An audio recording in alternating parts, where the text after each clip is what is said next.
పరిశ్రమలకు సంబంధించి వీటన్నిటిపైన ఎట్లా ఉంది? రియల్ ఎస్టేట్ రంగం ఆంధ్రప్రదేశ్ రాష్ట్రంలో పూర్తిగా కుంటుబడిపోయింది.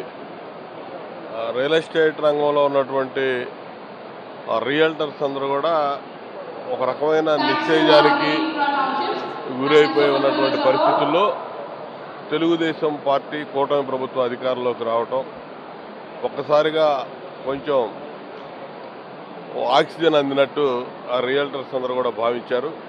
ఈ రోజున ముఖ్యమంత్రి చంద్రబాబు నాయుడు గారికి ఈ రంగం మీద ఉన్న అవగాహన కానీ, ముఖ్యంగా ఈ ప్రాంత అభివృద్ధి, ఇక్కడే రాజధాని నిర్మాణం జరగబోతున్నటువంటి పరిస్థితులు కానివ్వండి, ఖచ్చితంగా పుంజుకుంటుంది అనుకుంటంలో, ఈ రంగం ముందుకెళ్తుందనటంలో ఎటువంటి సందేహం లేదు.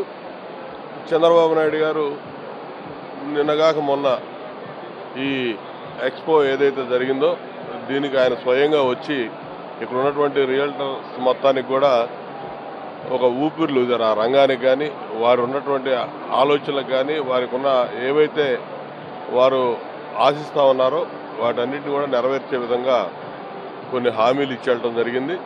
తప్పనిసరిగా ఆయనకు కూడా ఒక కమిట్మెంట్ ఉంది. ఈ రాష్ట్ర అభివృద్ధి మీద కానీ మిగతా అంశాల మీద ఒక దూరదృష్టి ఉంది.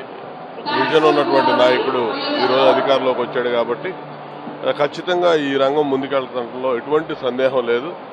ఖచ్చితంగా ఆ దిశగా వీళ్ళు ఇక్కడ ఈ రియల్ ఎస్టేట్ రంగంలో ఉన్నటువంటి ఈ నెరెడ్కో ఆధ్వర్యంలో జరుగుతున్నటువంటి ఎక్స్పో మరింత ఊపునిస్తుంది ఈ రంగం అభివృద్ధికి అనేది నేను భావిస్తా ఉన్నాను.